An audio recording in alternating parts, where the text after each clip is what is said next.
Hi everyone, Troy Martin, TM Fitness, and this is Whiteboard Wafflings. Okay, so what am I waffling about this week?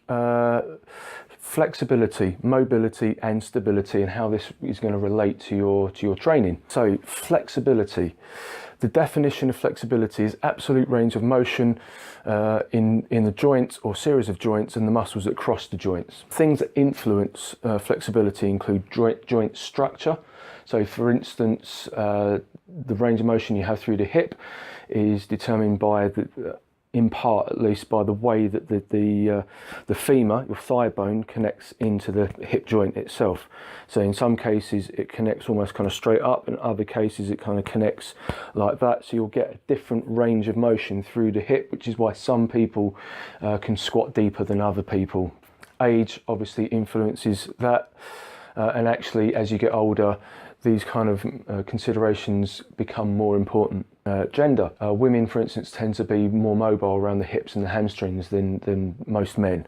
Muscle bulk, because obviously the bigger and heavier your muscles are, the more restricted your range of motion is likely to be. Proprioceptors, so this is the more kind of autonomic, intrinsic elements. And then of course injury, because if you tear or pull or strain a muscle, that's obviously going to have an effect on the range of motion of that muscle, and scar tissue will also affect that as well. So when it comes to exercises that influence flexibility, basically you're looking at passive and static stretching. What you're trying to do with these is influence the length of the muscle. So that's why passive and static stretching isn't really very good at creating better flexibility, because it's really difficult to lengthen a muscle out. You have to do literally hours and hours of stretching. You do a static stretching routine for an hour, not 5 minutes at the end of your workout. You do it for an hour, where you're holding each stretch like 2, 3, 4 sets of 2-minute stretches or something like that, and then you might get some improvement in length of the muscle in time. Is that important? Not really. The length of the muscle, it is what it is. Don't confuse the length of the muscle. So don't think of a tight muscle as being a short muscle. The muscle is under tension. It has the range of motion that it has, but if it's under tension for a reason. So it's not that it necessarily needs lengthening. It might need strengthening. It might be that the muscles around it aren't functioning correctly, so it's compensating for a lack of stability elsewhere. There's a time and a place for passive and static stretches, and that might be at the end of a workout where you just target the muscles that you've worked in that session. So for instance, if you've gone on a long bike ride, you're probably going to want to stretch your quads, your hamstrings and your glutes, and you're going to feel a little bit better after that, just to reset them and get them back to their natural state. Mobility. According to the medical dictionary, mobility is the ability to move freely in one's environment. It's the range of motion of a joint without restriction from tissue. So if there's tension in those muscles that lack flexibility, it's going to affect your mobility and your range of motion. Exercises that will influence mobility are the more sort of dynamic ballistic mobility drills.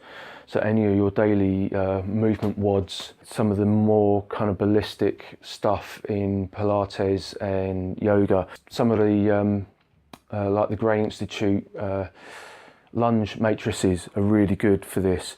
Any kind of exercise that is working a joint and group of muscles through a range or multiple ranges of motion, and I find that mobility drills are really good to incorporate into your warm-ups, not only to improve your performance in that workout or that session or that match or whatever, but also to reduce your risk of injury as well. And then stability.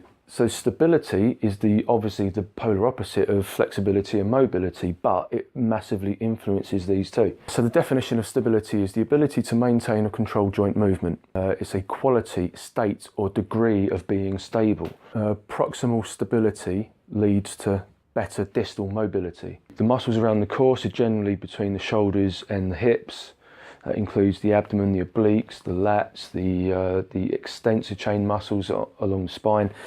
If those muscles are strong and stable and have good levels of endurance, so they're able to contract and engage repetitively without getting tired too quickly, they will provide you with good stability. So a good stable, strong and stable core may increase the ability of stable mobility that you have and the range of flexibility that you have as well.